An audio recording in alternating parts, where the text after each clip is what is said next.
नमस्कार प्रेक्षकांनो, सुस्वागतम. आपण आज आपल्या या व्हिडिओमध्ये PDF कसं बनवायचं, कुठल्याही डॉक्युमेंटचं PDF कसं बनवायचं हे बघणार आहोत. सध्या कुठलाही फॉर्म भरण्यासाठी PDFची गरज आपल्याला लागते, तर ते PDF सहज आणि सोप्या पद्धतीने कसं बनवायचं हे या व्हिडिओमध्ये बघूया. त्यापूर्वी जर तुम्ही चॅनलवर नवीन असाल तर चॅनलला सबस्क्राईब करा आणि व्हिडिओ आवडला तर व्हिडिओला नक्की लाईक करा. चला तर वेळ न घालवता सुरुवात करूया. PDF बनवण्यासाठी सुरुवातीला आपल्याला एका ॲपची गरज असते. तर माझ्याकडे PDF स्कॅनर असा एक ॲप आहे. हा ॲप तुम्ही सहजरित्या प्ले स्टोअरमधून डाउनलोड करून घेऊ शकता. डाउनलोड केल्यानंतर हे ॲप फ्री आहे. ह्या ॲपला कुठल्याही प्रकारचं पेमेंट आपल्याला करावं लागत नाही. आतला जो पेमेंटचा भाग आहे तो आपण स्किप करायचा आहे. इथे फुल्लीवर आपण क्लिक करायचं आहे. त्यानंतर अशा प्रकारचं एक इंटरफेस ओपन होईल. हे ॲप मी ऑलरेडी वापरत असल्यामुळे माझ्याकडे ऑलरेडी डॉक्युमेंट्स आहेत यामध्ये.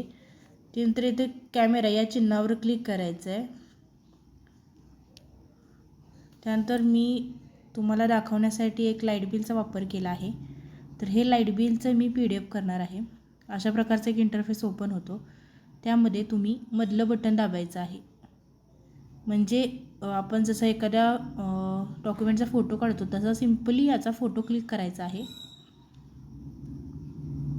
क्लिक केल्यानंतर अशा प्रकारे पुढील पान तुमचं ओपन होईल. त्यानंतर इथे तुम्हाला ब्ल्यू लाईन्सचा जो चौकोन दिसत आहे तो तुम्ही ॲडजस्ट करू शकता की तुम्हाला तो ॲडजस्ट करायचा आहे. तुम्हाला कुठपर्यंत ती PDFची म्हणजे जिथपर्यंत ते PDF तुम्हाला हवं आहे तिथपर्यंत ती लाईन ॲडजस्ट करायची आहे तुम्ही. आणि ॲडजस्ट झाल्यानंतर नेक्स्ट या बटनावर क्लिक करायचं आहे. नेक्स्ट क्लिक केल्यानंतर अशा प्रकारे तुम्हाला जे तुम्ही डॉक्युमेंटची फोटो काढलेला आहे तो अशा प्रकारे दिसेल. त्यानंतर खाली कलर्सचं ऑप्शन येत आहे. म्हणजे तुम्हाला कुठल्या कलर्समध्ये हे डॉक्युमेंट हवं आहे. त्यामध्ये ग्रे, मॅजिक, BW, डॉक्युमेंट्स अशा प्रकारचे ऑप्शन येतात.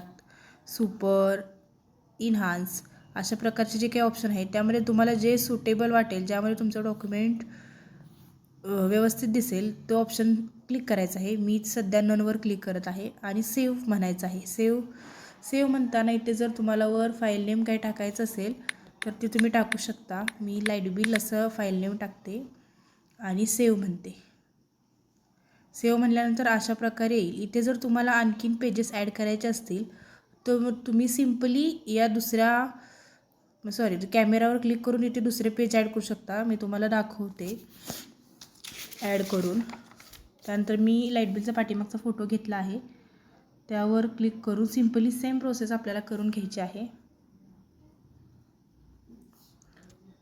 इथे तुम्हाला जर ॲडजस्ट करायचे असतील लाईन तर ॲडजस्ट करायचे आहेत. त्यानंतर तुम्हाला इथे कुठला जो कलर हवा आहे तो घ्यायचा आहे. मी नन ठेवला आहे आणि त्यानंतर सेव्ह या बटनावर क्लिक करायचं आहे. क्लिक केल्यानंतर अशा प्रकारे 1, 2 असे पेजेस तुम्हाला दिसतील. त्यामध्ये तुम्हाला जर अजून काही पेजेस ॲड करायचे असेल, जेवढ्या पेजेसचं तुम्हाला PDF करायचं आहे तेवढ्या पेजेसचं तुम्ही PDF इथे करू शकता. त्यानंतर इथे PDF असा ऑप्शन दिसत आहे. त्या PDF ऑप्शनवर तुम्ही क्लिक करायचं आहे. हे आपण ॲप फ्री वापरतो त्यामुळे येथील ॲड आपल्याला थोड्या स्किप कराव्या लागतात. बाकी हे ॲप आपल्याकडून विदाऊट पेमेंट घेता उत्तम प्रकारे काम करतं. अशा प्रकारे तो डॉक्युमेंट ओपन होतो. इथे सेव्हचं ऑप्शन दिसेल तुम्हाला. तिथे तुम्ही हा PDF सेव्ह करू शकता. इथे तुम्हाला PDFचं नाव वगैरे चेंज करायचं असेल किंवा जर तुम्ही नाव टाकलं नसेल तर तुम्ही ते नाव टाकून हे PDF सेव्ह करू शकता. हा झाला चालू फोटो काढून आपण PDF कसं करायचं हे आपण आता बघितलं. त्याचप्रकारे जर तुमच्या गॅलरीत फोटो आहेत आणि जर त्याचे तुम्हाला PDF करायचं असेल तर ते कसं करायचं हे या व्हिडिओमध्ये आता बघूयात आपण. जर आपल्या गॅलरीतल्या फोटोंचं आपल्याला PDF करायचं असेल तर परत ह्या कॅमेरा या चिन्हावर क्लिक करायचं. क्लिक केल्यानंतर इथे इम्पोर्ट असा एक ऑप्शन तुम्हाला दिसतो. इम्पोर्ट म्हणजे तुमच्या जे गॅलरीत काही डॉक्युमेंट्स असतील ते तुम्ही इथे इम्पोर्ट करून त्याचे PDF करू शकता. तर माझ्याकडे एक असं प्रकारचं डॉक्युमेंट आहे. तर हे डॉक्युमेंटवर क्लिक केल्यानंतर तो डॉक्युमेंट आपल्या पहिल्याच प्रकारे ओपन होतो. म्हणजे चारी साईडला त्याच्या ब्ल्यू लाईन्स येतात.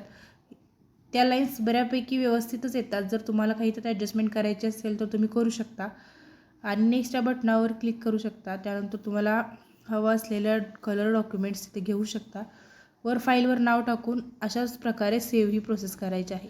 सेम तशाच प्रकारे PDF करायचं आहे. जसं तुम्ही पहिलं PDF फोटो काढून केलेलं आहे तसंच तुम्ही आपल्या सेव्ह असलेल्या गॅलरीतल्या फोटोचं सुद्धा PDF करू शकता.